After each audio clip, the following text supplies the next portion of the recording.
In this video, I am explaining the data types used in C language. Data types means it is a type of value that a variable can hold. ನಾವು ಪ್ರೋಗ್ರಾಮಲ್ಲಿ variables ಏನು use ಮಾಡ್ತೀವಲ್ಲ ಆ variables use ಮಾಡಿದಾಗ ಅದು ಯಾವ type of ವ್ಯಾಲ್ಯೂನ hold ಮಾಡಬೇಕು ಅನ್ನೋದನ್ನ decide ಮಾಡೋದು ಯಾವುದು ಡಾಟಾ ಟೈಪ್ ಅಂತೇಳಿ ಕರೀತಾರೆ. ನಿಮಗೆ ಕ್ವಶನ್ನು 5 ಮಾರ್ಕ್ಸು ಅಥವಾ 10 ಮಾರ್ಕ್ಸಿಗೆ ಏನು ಕೇಳ್ಬೋದು ಅಂದರೆ what is data type, explain different types of data types ಅಂತೇಳಿ ಕೇಳ್ಬೋದು. ಫಸ್ಟಿಗೆ ನಾವು ಡಾಟಾ ಟೈಪ್ ಅಂದರೆ ಡೆಫಿನಿಷನ್ನ ಬರೀಬೇಕು. Data types is a type of value that A variable can hold ಅನ್ನೋದನ್ನ ಬರೀಬೇಕು. This data may be of 2 types. ಅಂದರೆ ನಾವೇನು ಡಾಟಾನ ಬರಿತೀವಲ್ಲ ಅಥವಾ ವೇರಿಯೇಬಲ್ಗೆ ಡಾಟಾ ಕೊಡ್ತೀವಲ್ಲ 2 ಟೈಪ್ಸ್ ಅಲ್ಲಿ ಇರ್ಬೋದು. ಯಾವುದಂದ್ರೆ ಒನ್ ಈಸ್ ನ್ಯೂಮೆರಿಕ್ ವ್ಯಾಲ್ಯೂ ಆಗಿರ್ಬೋದು ಅಥವಾ ಇನ್ನೊಂದು ನಾನ್ ನ್ಯೂಮೆರಿಕ್ ವ್ಯಾಲ್ಯೂ ಆಗಿರ್ಬೋದು. ಇವೆರಡು ವ್ಯಾಲ್ಯೂಸ್ನ ನಾವು ಡಾಟಾ ಕೊಡ್ಬೋದು, ಅಂದ್ರೆ ವೇರಿಯೇಬಲ್ಗೆ ಡಾಟಾ ಕೊಡ್ಬೋದು. ಫಾರ್ ಎಕ್ಸಾಂಪಲ್ ನ್ಯೂಮೆರಿಕ್ ಅಂದ್ರೆ it consist of integer number as well as fractional number. Integer number ಇರ್ಬೋದು ಅಥವಾ ಫ್ರಾಕ್ಷನಲ್ ನಂಬರ್ ಇರ್ಬೋದು. ನಾನ್ ನ್ಯೂಮೆರಿಕಲ್ ಆದ್ರೆ ಕ್ಯಾರೆಕ್ಟರ್ ಡಾಟಾ ಟೈಪ್ ನ ಕೊಡ್ತೀವಿ. ಅಂದ್ರೆ ನಾವು ನಾನ್ ನ್ಯೂಮೆರಿಕ್ಗೆ ಲೆಟರ್ಸ್ ನ ಕೊಡ್ತೀವಲ್ಲ ಅದನ್ನ ಕ್ಯಾರ್ ಡಾಟಾ ಟೈಪ್ ಯೂಸ್ ಮಾಡ್ಕೊಂಡು ಕೊಡ್ತೀವಿ.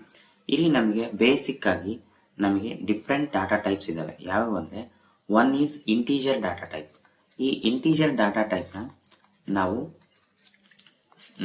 ಸಿಂಪಲ್ ಆಗಿ ಇಂಟ್ ಅಂತ INT ಅಂತ ಡಿಕ್ಲೇರ್ ಮಾಡ್ತೀವಿ. ಈ INT ಅಥವಾ ಇಂಟೀಜರ್ ಡಾಟಾ ಟೈಪ್ ಏನ್ ಮಾಡುತ್ತೆ ಅಥವಾ ಏನು ಇರುತ್ತೆ ಅಂತಂದ್ರೆ it is a type of data type. ಇದು ಒಂದು ಟೈಪ್ ಆಫ್ ಡಾಟಾ ಟೈಪ್. ಇದರಲ್ಲಿ it consist of only integer values ಇರ್ತವೆ. It consist of only integer values. Integer values means without decimal point values ನ ನಾವು ಇಂಟೀಜರ್ ವ್ಯಾಲ್ಯೂಸ್ ಅಂತೇಳಿ ಕರಿತಾ ಹೋಗ್ತೀವಿ. ಈಗ ಫಸ್ಟಿಗೆ ಇಂಟೀಜರ್ ಡಾಟಾ ಟೈಪ್ ಅನ್ನೋದು ಸಿಂಪಲ್ ಆಗಿ ಇರ್ಬೇಕಂದ್ರೆ 10, 20, 50, 100 ಈ ತರ ವ್ಯಾಲ್ಯೂ ಏನಿರುತ್ತಲ್ಲ ಈ ವ್ಯಾಲ್ಯೂನ ನಾವೇನಂತ ಕರಿತೀವಿ, ಇಂಟೀಜರ್ ವ್ಯಾಲ್ಯೂ ಅಂತ ಕರಿತೀವಿ. ವಿತೌಟ್ ಡೆಸಿಮಲ್ ಪಾಯಿಂಟ್ ವ್ಯಾಲ್ಯೂ ಇದ್ರೆ ಅದನ್ನ ನಾವು ಇಂಟೀಜರ್ ವ್ಯಾಲ್ಯೂ ಅಂತ ಕರಿತೀವಿ. ಇದು ನಮಗೆ ಡಾಟಾ ಅಂದ್ರೆ ಮೆಮೊರಿ ಎಷ್ಟು ಸ್ಟೋರೇಜ್ ಆಫ್ ಡಾಟಾ ಬೇಕು ಅಂದ್ರೆ 2 ಬೈಟ್ಸ್ ಆಫ್ ಮೆಮೊರಿನ ಸ್ಟೋರ್ ಮಾಡುತ್ತೆ. ಅಂದ್ರೆ ಫಾರ್ ಎಕ್ಸಾಂಪಲ್ ಈಗ ಒಂದು ಇಂಟೀಜರ್ ವ್ಯಾಲ್ಯೂನ ನಾವು ಡಿಕ್ಲೇರ್ ಮಾಡಿವಿ ಅಂತಂದ್ರೆ ಅಥವಾ ಒಂದು ವೇರಿಯೇಬಲ್ ನ ಡಿಕ್ಲೇರ್ ಮಾಡಿವಿ ಅಂದ್ರೆ ಅದು 2 ಬೈಟ್ಸ್ ಆಫ್ ಮೆಮೊರಿ ಇರ್ತದೆ. ಅದನ್ನ ನಾವೇನಂತ ಕರಿತೀವಿ, ಇಂಟೀಜರ್ ಡಾಟಾ ಟೈಪ್ ಅಂತೇಳಿ ಕರಿತೀವಿ. ಇಲ್ಲಿ ನಮಗೆ ಇಂಟೀಜರ್ ಡಾಟಾ ಟೈಪ್ ದಲ್ಲಿ ಮೇನ್ ಆಗಿ ಶಾರ್ಟ್ ಇಂಟ್ ಮತ್ತೆ ಲಾಂಗ್ ಇಂಟೀಜರ್ ಅಂತ ಬರುತ್ತೆ. ಈ ಶಾರ್ಟ್ ಇಂಟು ಲಾಂಗ್ ಇಂಟೀಜರ್ ಅಂತಂದ್ರೆ ಏನಪ್ಪಾ ಅಂದ್ರೆ ನಾವು smallest values for example -32,767 to 32,768 ವರೆಗೂ ಅಂದ್ರೆ ಪಾಸಿಟಿವ್ ವ್ಯಾಲ್ಯೂ 32,768 ವರೆಗೂ ವ್ಯಾಲ್ಯೂ ಬೇಕಪ್ಪ ಅಂದ್ರೆ ಈ ತರ only 2 bytes of memory storage ಬೇಕಪ್ಪ ಅಂದ್ರೆ ಇಲ್ಲಿ ನಾವು ಶಾರ್ಟ್ ಇಂಟೀಜರ್ ಅಂತ ಡಿಕ್ಲೇರ್ ಮಾಡ್ತೀವಿ. ಇಲ್ಲ ಅಂದ್ರೆ INT ಇಂಟ್ ಅಂತ ಡಿಕ್ಲೇರ್ ಮಾಡ್ತೀವಿ. ಅಥವಾ ಇಲ್ಲ ಅಂದ್ರೆ ಇನ್ನೊಂದು ಲಾಂಗ್ ಇಂಟೀಜರ್ ಅಂತೇಳಿ ಡಿಕ್ಲೇರ್ ಮಾಡ್ತೀವಿ. ಏನ್ ಡಿಫ್ರೆನ್ಸ್ ಅಂತಂದ್ರೆ ಸ್ಮಾಲೆಸ್ಟ್ ವ್ಯಾಲ್ಯೂ ಬೇಕಾದಾಗ ಶಾರ್ಟ್ ಇಂಟೀಜರ್ ನ ಡಿಕ್ಲೇರ್ ಮಾಡ್ತೀವಿ. ಅದಕ್ಕಿಂತ ಸ್ವಲ್ಪ ಲಾರ್ಜೆಸ್ಟ್ ವ್ಯಾಲ್ಯೂ ಬೇಕಾದ್ರೆ ಇಂಟೀಜರು, ಅದಕ್ಕಿಂತ ಲಾರ್ಜೆಸ್ಟ್ ವ್ಯಾಲ್ಯೂ ಬೇಕಂದ್ರೆ ಲಾಂಗ್ ಇಂಟೀಜರ್ ನ ಡಿಕ್ಲೇರ್ ಮಾಡ್ತೀವಿ. ಈ ಇಂಟೀಜರ್ ನ ನಾವು ಡಿಕ್ಲೇರ್ ಮಾಡಿದಾಗ ಡಾಟಾ ಮಾಡಿಫೈರ್ ನ ಕನ್ವರ್ಷನ್ D ಅಂತೇಳಿ ಯೂಸ್ ಮಾಡ್ತೀವಿ.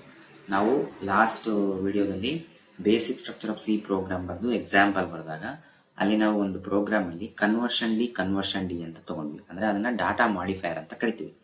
ಆ ಡಾಟಾ ಮಾಡಿಫೈರ್ ಅನ್ನೋದು ಏನಂದ್ರೆ ಯಾವ ಟೈಪ್ ಆಫ್ ಡಾಟಾ ಇರುತ್ತೋ ಆ ಟೈಪ್ ಡಾಟಾ ಮಾಡಿಫೈರ್ ನ ಬರಿತೀವಿ. ಫಾರ್ ಎಕ್ಸಾಂಪಲ್ ನಮಗೆ ಇಲ್ಲಿ ಇಂಟೀಜರ್ ಇತ್ತಪ್ಪ ಅಂದ್ರೆ ನಾವು ಇಂಟೀಜರ್ ಬರೆಯಕ್ಕೆ ಕನ್ವರ್ಷನ್ D ನ ಯೂಸ್ ಮಾಡ್ತೀವಿ. ಅದೇ ರೀತಿ ಫ್ಲೋಟ್ ಇತ್ತಪ್ಪ ಅಂದ್ರೆ ಕನ್ವರ್ಷನ್ F ನ ಯೂಸ್ ಮಾಡ್ತೀವಿ. ಕ್ಯಾರೆಕ್ಟರ್ ಇತ್ತಂದ್ರೆ ಕನ್ವರ್ಷನ್ C ನ ಯೂಸ್ ಮಾಡ್ತೀವಿ. ಅದೇ ರೀತಿ ಈ ಇಂಟೀಜರ್ ಅಲ್ಲಿ ನಮಗೆ 2 ಟೈಪ್ಸ್ ಆಫ್ ಇಂಟೀಜರ್ ಬರ್ತವೆ. ಒಂದು ಸೈನ್ಡ್ ಇಂಟೀಜರ್ ಅಂತ, ಇನ್ನೊಂದು ಅನ್ಸೈನ್ಡ್ ಇಂಟೀಜರ್ ಅಂತ. ಈ ಸೈನ್ಡ್ ಅನ್ಸೈನ್ಡ್ ಅಂತಂದ್ರೆ ಏನಪ್ಪಾ ಅರ್ಥ ಅಂದ್ರೆ ಈಗ ಫಾರ್ ಎಕ್ಸಾಂಪಲ್ ನಾವಿಲ್ಲಿ ಅವಾಗಲೇ ಹೇಳಿದಂಗೆ ವಿತೌಟ್ ಡೆಸಿಮಲ್ ಪಾಯಿಂಟ್ ವ್ಯಾಲ್ಯೂಸ್ 100 ಅಂತ ಬರೆದ್ರೆ ಇದನ್ನ ಅನ್ಸೈನ್ಡ್ ಇಂಟೀಜರ್ ಅಂತೇಳಿ ಕರಿತೀವಿ. ಅದೇ ನಾವು ಸೈನ್ ನ ಡಿಕ್ಲೇರ್ ಮಾಡಿದ್ರೆ -100 ಅಂತ ಬರೆದ್ರೆ ಅದನ್ನ ನಾವೇನಂತ ಕರಿತೀವಿ, ಸೈನ್ಡ್ ಇಂಟೀಜರ್ ಅಂತೇಳಿ ಕರಿತೀವಿ.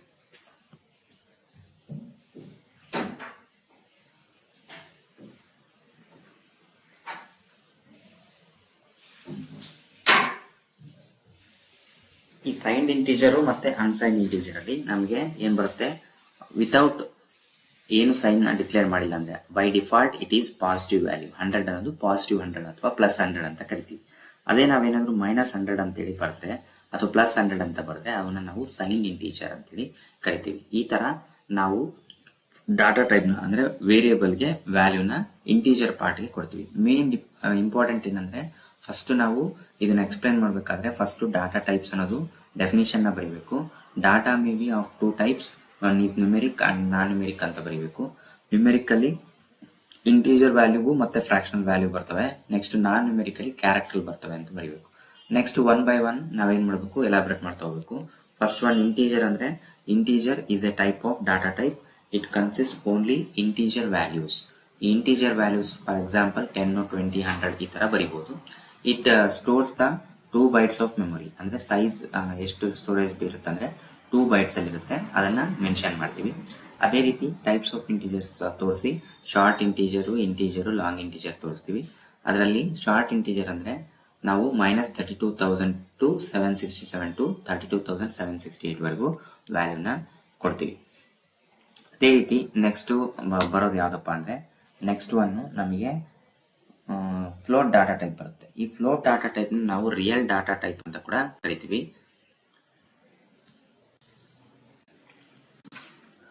ಸೆಕೆಂಡ್ ಡಾಟಾ ಟೈಪ್ ಯಾವ್ದಂದ್ರೆ ಫ್ಲೋಟ್ ಡಾಟಾ ಟೈಪ್. ಈ ಫ್ಲೋಟ್ ಅಥವಾ ರಿಯಲ್ ಅಂತೇಳಿ ಕರಿತೀವಿ. ಈ ಫ್ಲೋಟ್ ಡಾಟಾ ಟೈಪ್ ಏನ್ ಮಾಡುತ್ತಂದ್ರೆ it is also a type of data type. ಇದು ಕೂಡ ನ್ಯೂಮೆರಿಕ್ ವ್ಯಾಲ್ಯೂನ ಸ್ಟೋರ್ ಮಾಡಕ್ಕೆ ಯೂಸ್ ಮಾಡ್ತೀವಿ. ಈ ನ್ಯೂಮೆರಿಕ್ ವ್ಯಾಲ್ಯೂ ಹೆಂಗಿರುತ್ತೆ ಅಂದ್ರೆ ಫಾರ್ ಎಕ್ಸಾಂಪಲ್ 40.56, 20.123 ಅಥವಾ 2.67 ಈ ತರ ಡೆಸಿಮಲ್ ಪಾಯಿಂಟ್ ವ್ಯಾಲ್ಯೂಸ್ ಇರ್ತವೆ. ಇವನ್ನ ನಾವು ಏನಂತ ಕರಿತೀವಿ, ಫ್ಲೋಟಿಂಗ್ ಆರ್ ರಿಯಲ್ ವ್ಯಾಲ್ಯೂಸ್ ಅಂತ ಹೇಳಿ ಕರಿತೀವಿ. It is used to indicate a floating point number. Floating point number ಅಂದ್ರೆ ವಿತ್ ಡೆಸಿಮಲ್ ಪಾಯಿಂಟ್ ನಂಬರ್ಸ್ ಅಥವಾ ವಿತ್ ಡೆಸಿಮಲ್ ಪಾಯಿಂಟ್ ವ್ಯಾಲ್ಯೂಸ್ ಅಂತ ಹೇಳಿ ಕರಿತೀವಿ.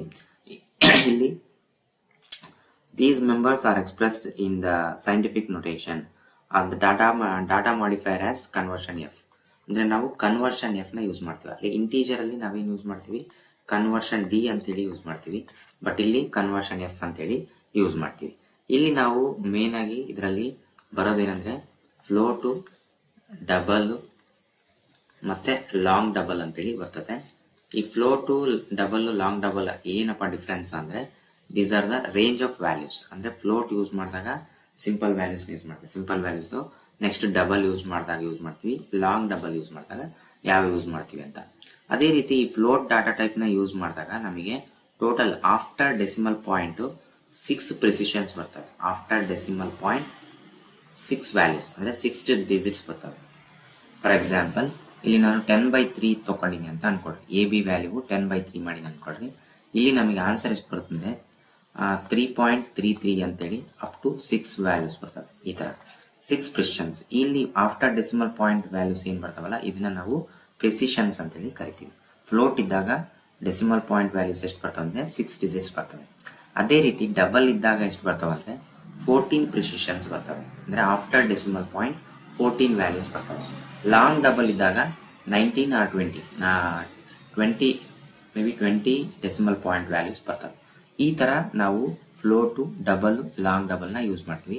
ನಾವಿಲ್ಲಿ ಎಕ್ಸ್ಪ್ಲೇನ್ ಮಾಡ್ಬೇಕಾದ್ರೆ ಅಂದ್ರೆ ಫ್ಲೋಟ್ ಅನ್ನೋದ ಎಕ್ಸ್ಪ್ಲೇನ್ ಮಾಡೋದು. ಫ್ಲೋಟ್ ಅನ್ನೋದು it consist of real values are with decimal point values. It stores the point decimal point values ಅಂತ ಬರಬೇಕು. It stores 4 bytes of memory. ಅಲ್ಲಿ ಇಂಟೀಜರ್ ಅಲ್ಲಿ ನಮಗೆ 2 bytes ಆಫ್ ಮೆಮೊರಿ ಹೆಂಗ್ ಯೂಸ್ ಮಾಡ್ತೀವೋ ಅದೇ ರೀತಿ ಇಲ್ಲಿ ಫ್ಲೋಟ್ ಡಾಟಾ ಟೈಪ್ ಅಲ್ಲಿ ನಾವು ಏನ್ ಯೂಸ್ ಮಾಡ್ತೀವಿ ಅಂದ್ರೆ 4 bytes ಆಫ್ ಮೆಮೊರಿನ ಯೂಸ್ ಮಾಡ್ತೀವಿ. ಅದೇ ರೀತಿ ಡಬಲ್ ಇತ್ತಪ್ಪ ಅಂದ್ರೆ ಫ್ಲೋಟ್ ಇದ್ರೆ 4 bytes, ಡಬಲ್ ಇತ್ತಂದ್ರೆ 8 bytes ಆಫ್ ಮೆಮೊರಿ ಸ್ಟೋರೇಜ್ ಇರ್ತದೆ. ಈ ತರ ನಾವು ಫ್ಲೋಟು, ಡಬಲ್ ಡಿಕ್ಲೇರ್ ಮಾಡಿದಾಗ ಯೂಸ್ ಮಾಡ್ತೀವಿ. ಇಲ್ಲಿ ಡಾಟಾ ಮಾಡಿಫೈರ್ ನ ಅವಾಗಲೇ ಹೇಳಿದಂಗೆ ಕನ್ವರ್ಷನ್ ಎಫ್ ಅಂತೇಳಿ ಯೂಸ್ ಮಾಡ್ತೀವಿ. ಇದು floating point data type. Next ಅದೇ ರೀತಿ third one character data type. ಈ ಕ್ಯಾರೆಕ್ಟರ್ ಡಾಟಾ ಟೈಪ್ ಅನ್ನೋದು ಏನಪ್ಪಾ ಅಂದ್ರೆ it is also a type of data type. It consists of only single character enclosed in a single quotation. Single character enclosed in single quote. Single quote ಅಲ್ಲಿ ಇರೋದನ್ನ ನಾವು ಏನ್ ಬರಿತೀವಿ ಹಂಗಾಗಿ ಇದನ್ನ ನಾವೇನಂತ ಕರಿತೀವಿ, ಕ್ಯಾರೆಕ್ಟರ್ ಡಾಟಾ ಟೈಪ್ ಅಂತೇಳಿ ಮೆನ್ಷನ್ ಮಾಡ್ತೀವಿ. Single character for example A ಅಂತ ಬರೆದು ಸಿಂಗಲ್ ಕೋಟ್ ಅಲ್ಲಿ ಬರೆದ್ರೆ ಇದು ಕ್ಯಾರೆಕ್ಟರ್ ಡಾಟಾ ಟೈಪ್ ಅಂತ ಯೂಸ್ ಮಾಡ್ತೀವಿ. ಇದು ಸ್ಟೋರೇಜ್ ಎಷ್ಟು ಕೆಪಾಸಿಟಿ ಇರುತ್ತಪ್ಪ ಅಂದ್ರೆ 1 ಬೈಟ್ಸ್ ಆಫ್ ಸ್ಟೋರೇಜ್ ಇರ್ತದೆ. 1 ಬೈಟ್ ಸ್ಟೋರೇಜ್ ಅಂದ್ರೆ 8 ಬಿಟ್ಸ್ ವರೆಗೂ ಸ್ಟೋರ್ ಮಾಡ್ಬೋದು. ಇಲ್ಲಿ ನಾವು ಇದನ್ನ ಡಾಟಾ ಮಾಡಿಫೈರ್ ಯಾಸ್ ಯೂಸ್ ಮಾಡ್ತೀವಿ ಅಂದ್ರೆ ಕನ್ವರ್ಷನ್ ಸಿ ಅಂತೇಳಿ ಯೂಸ್ ಮಾಡ್ತೀವಿ. ಈ ತರ ನಾವು ಫ್ಲೋಟು ಮತ್ತೆ ಕ್ಯಾರೆಕ್ಟರ್ ಡಾಟಾ ಟೈಪ್ ನ ಯೂಸ್ ಮಾಡ್ತೀವಿ. ಇಲ್ಲಿ ಕ್ಯಾರೆಕ್ಟರ್ ಅಲ್ಲಿ ಬರಿಬೇಕಾದ್ರೆ ಫಾರ್ ಎಕ್ಸಾಂಪಲ್ ಈ ತರ ಸಿಂಬಲ್ ನಾದ್ರೂ ಬರಿಬಹುದು, ಅಥವಾ ನಂಬರ್ನಾದ್ರೂ ಬರೆದು ಸಿಂಗಲ್ ಕೋಟ್ ಅಲ್ಲಿ ಬರೆದ್ರೆ ಇದು ಕೂಡ ನಾವು ಇದನ್ನ ಕ್ಯಾರೆಕ್ಟರ್ ಟೈಪ್ ಅಲ್ಲಿ ತಗೊಂತೀವಿ. ನೆಕ್ಸ್ಟ್ ಅದೇ ರೀತಿ ಓನ್ಲಿ ಸ್ಪೇಸಸ್ ಅಂದ್ರೆ ಬ್ಲಾಂಕ್ ಸ್ಪೇಸ್, ಒಂದು ಸ್ಪೇಸ್ ಸಿಂಗಲ್ ಕೋಟ್ ಬರೆದು ಸ್ಪೇಸ್ ಬಿಟ್ಟು ಒಂದು ಕೊಟೇಶನ್ ಮಾರ್ಕ್ ಕ್ಲೋಸ್ ಮಾಡಿದ್ರೆ ಇದು ಕೂಡ ನಾವು ಅದನ್ನ ಕ್ಯಾರೆಕ್ಟರ್ ಡಾಟಾ ಟೈಪ್ ಅಂತೇಳಿ ಕರಿತೀವಿ. ಅದೇ ರೀತಿ ಇನ್ನೊಂದು ಯಾವ್ದು ಬರುತ್ತಂದ್ರೆ ಸ್ಟ್ರಿಂಗ್ ಡಾಟಾ ಟೈಪ್ ಅಂತ ಬರುತ್ತೆ. ಸ್ಟ್ರಿಂಗ್ ಡಾಟಾ ಟೈಪ್ ಅನ್ನೋದು ಏನಪ್ಪಾ ಅಂದ್ರೆ ಇಲ್ಲಿ ನಾವು ಕ್ಯಾರ್ ಡಾಟಾ ಟೈಪ್ ಅನ್ನೋದು it consist of only single character enclosed in a single quotation mark ಅಂತ ಕರಿತೀವಿ, ಸಿಂಗಲ್ ಕೋಟ್ ಅಂತ. ಅದೇ ರೀತಿ ಸ್ಟ್ರಿಂಗ್ ಅನ್ನೋದು ಏನಪ್ಪಾ ಅಂದ್ರೆ it is a sequence of characters. Sequence of characters ಅಂದ್ರೆ ಇಲ್ಲಿ ಕಲೆಕ್ಷನ್ ಆಫ್ ಕ್ಯಾರೆಕ್ಟರ್ಸ್ ಇರ್ತವೆ, ಮೋರ್ ದ್ಯಾನ್ 1 ಕ್ಯಾರೆಕ್ಟರ್ಸ್ ಇರ್ತವೆ. Sequence of characters enclosed in double quotes, enclosed in double quotes. Double quotes ನಾಗೆ ಬರ್ದಿರೋದನ್ನ ನಾವೇನಂತ ಕರಿತೀವಲ್ಲ ಅದನ್ನ ನಾವು ಸ್ಟ್ರಿಂಗ್ ಡಾಟಾ ಟೈಪ್ ಅಂತೇಳಿ ಕರಿತೀವಿ. ಫಾರ್ ಎಕ್ಸಾಂಪಲ್ ಇದು ಕೂಡ ಸ್ಟೋರೇಜ್ ಕೆಪಾಸಿಟಿ ಎಷ್ಟು ಬರುತ್ತೆ ಅಂದ್ರೆ 2 ಬೈಟ್ಸ್ ಆಫ್ ಮೆಮೊರಿ ಸ್ಟೋರ್ ಮಾಡುತ್ತೆ. ಫಾರ್ ಎಕ್ಸಾಂಪಲ್ ಡಬಲ್ ಕೋಟ್ಸ್ ಅಲ್ಲಿ ABCD ಅಂತ ಬರಿಬಹುದು, ಅಥವಾ GVPP ಅಂತ ಬರಿಬಹುದು. ಈ ತರ ಏನ್ ಬರಿತೀವಲ್ಲ ಇವನ್ನ ನಾವು ಸ್ಟ್ರಿಂಗ್ ಡಾಟಾ ಟೈಪ್ ಅಂತೇಳಿ ಕರಿತೀವಿ. ಈ ತರ ನಾವು ವ್ಯಾಲ್ಯೂನ ಅಂದ್ರೆ ವೇರಿಯೇಬಲ್ಸ್ಗೆ ನಾವು ವ್ಯಾಲ್ಯೂಸ್ನ ಸ್ಟೋರ್ ಮಾಡ್ತೀವಿ. ಇಲ್ಲಿ ನಾವು ಡಾಟಾ ಟೈಪ್ನ ಹೆಂಗೆ ಡಿಕ್ಲೇರ್ ಮಾಡ್ತೀವಿ ಅಂದ್ರೆ ಫಸ್ಟಿಗೆ ನಾವು ಯಾವುದೇ ಒಂದು ವೇರಿಯೇಬಲ್ನ ಬರಿಬೇಕಾದ್ರೂ ಕೂಡ ಫಸ್ಟ್ ನಾವು ಡಾಟಾ ಟೈಪ್ನ ಬರಿತೀವಿ. ಡಾಟಾ ಟೈಪ್ ಯಾವ್ದಂತ ಮೆನ್ಷನ್ ಮಾಡ್ತೀವಿ. ಅದಾದ್ಮೇಲೆ ವೇರಿಯೇಬಲ್ ಲಿಸ್ಟ್ನ ಬರಿತೀವಿ. ನಾವು ಯಾವ ವೇರಿಯೇಬಲ್ಸ್ ಪ್ರೋಗ್ರಾಮ್ ಬೇಕೋ ಅವನ್ನ ವೇರಿಯೇಬಲ್ಸ್ ಯೂಸ್ ಮಾಡ್ತೀವಿ. ಅದಾದ್ಮೇಲೆ ಸೆಮಿಕೋಲನ್ನ ಬರಿತೀವಿ. ಫಾರ್ ಎಕ್ಸಾಂಪಲ್ ಇಲ್ಲಿ ಡಾಟಾ ಟೈಪು ಇಂಟ್ ಅಂತ ಯೂಸ್ ಮಾಡಿದ್ವಿ ಅಂತ ಅನ್ಕೊಡ್ರಿ. ಇಂಟ್ ಅನ್ನೋ ಡಾಟಾ ಟೈಪ್ ಯೂಸ್ ಮಾಡಿದಾಗ ಇಲ್ಲಿ A,B,C ಅಂತೇಳಿ ಬರಿತೀವಿ. ಅದೇ ರೀತಿ ಕೊಟೇಶನ್ ಇದನ್ನ ಯಾವುದು ಸೆಮಿಕೋಲನ್ನ ಬರೆದು ಎಂಡ್ ಮಾಡ್ತೀವಿ. ಈ ತರ ಇಲ್ಲಿ ಇಂಟ್ ಅನ್ನೋದೇನು ಡಾಟಾ ಟೈಪು, ವೇರಿಯೇಬಲ್ ಲಿಸ್ಟ್ ಯಾವುದು A,B,C ಅನ್ನೋದು. ಇದು ಹೆಂಗೆ ಸ್ಟೋರ್ ಆಗುತ್ತಪ್ಪ ಅಂತ ಅಂದ್ರೆ ಫಾರ್ ಎಕ್ಸಾಂಪಲ್ ಇಲ್ಲಿ 3 ಟೈಪ್ಸ್ ಆಫ್ ವೇರಿಯೇಬಲ್ಸ್ ನ ಯೂಸ್ ಮಾಡಿ. ಇವಿಷ್ಟು ಅಂದ್ರೆ ಇವೆರಡು A,B ಅನ್ನೋವು ಇನ್ಪುಟ್ ವೇರಿಯೇಬಲ್ಸ್, ಇದು ಔಟ್ಪುಟ್ ವೇರಿಯೇಬಲ್.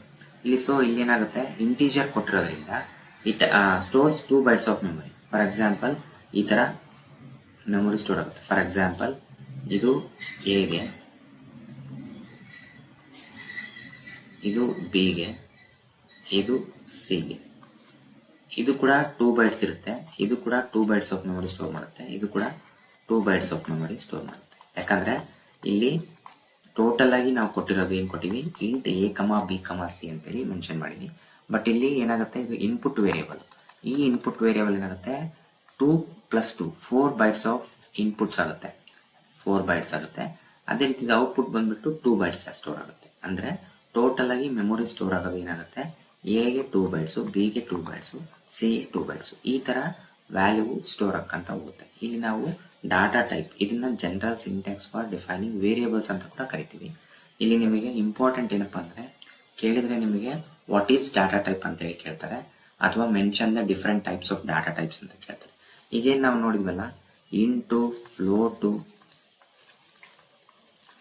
ಕ್ಯಾರು ಮತ್ತೆ ಸ್ಟ್ರಿಂಗ್, ಇವನ್ನ ನಾವು ಬೇಸಿಕ್ ಡಾಟಾ ಟೈಪ್ಸ್ ಅಂತೇಳಿ ಕರಿತೀವಿ. Basic data types. ಅದೇ ರೀತಿ ಡಿರೈವ್ಡ್ ಡಾಟಾ ಟೈಪ್ಸ್ ಅಂದ್ರೆ ಯಾವಪ್ಪ ಅಂದ್ರೆ ನೀವು ನೆಕ್ಸ್ಟ್ ಕಲಿತಾ ಹೋಗ್ತೀರಾ ನೆಕ್ಸ್ಟ್ ಸೆಮಿಸ್ಟರ್ ಅಲ್ಲಿ. ಡಿರೈವ್ಡ್ ಡಾಟಾ ಟೈಪ್ಸ್ ಗೆ ಏನ್ ಬರ್ತಾವಂದ್ರೆ ಸ್ಟ್ರಿಂಗ್ಸ್ ಆಗಿರ್ಬೋದು, ಅರೇಸ್ ಆಗಿರ್ಬೋದು, ಫಂಕ್ಷನ್ಸ್ ಆಗಿರ್ಬೋದು, ಏನ್ ಯೂಸ್ ಮಾಡ್ತೀವಲ್ಲ ಅವೆಲ್ಲವೂ ನಾವೇನಂತ ಕರಿತೀವಿ derived data types. Derived data types ಅಂದ್ರೆ ಒಂದು ಡಾಟಾ ಟೈಪ್ ಇಂದ ಇನ್ನೊಂದು ಡಾಟಾ ಟೈಪ್ ನ ನಾವೇನ್ ಮಾಡಿರ್ತೀವಿ ಡಿರೈವ್ ಮಾಡಿರ್ತೀವಿ. So it is called derived data types ಅಂತ ಹೇಳಿ ಕರಿತೀವಿ. ಇದು ನಿಮಗೆ ಇವತ್ತಿನ ವಿಡಿಯೋದಲ್ಲಿ ಇಂಪಾರ್ಟೆಂಟ್ ಕಾನ್ಸೆಪ್ಟು. ನಿಮಗೆ ಕೇಳಿದ್ರೆ 5 ಮಾರ್ಕ್ಸ್ ಅಥವಾ 10 ಮಾರ್ಕ್ಸ್ಗೆ what is data type, explain different data types ಅಂತೇಳಿ ಕೇಳ್ತಾರೆ, ಅಥವಾ ಡಿಫೈನ್ ಡಾಟಾ ಟೈಪ್ ಅಂತ ಕೇಳ್ಬೋದು, ಅಥವಾ ಡಿಫೈನ್ ಸ್ಟ್ರಿಂಗ್ ಅಂತ ಕೇಳ್ಬೋದು, ಅಥವಾ mention the basic data types ಅಂತ ಹೇಳಿ ಕೂಡ ಕೇಳ್ಬೋದು.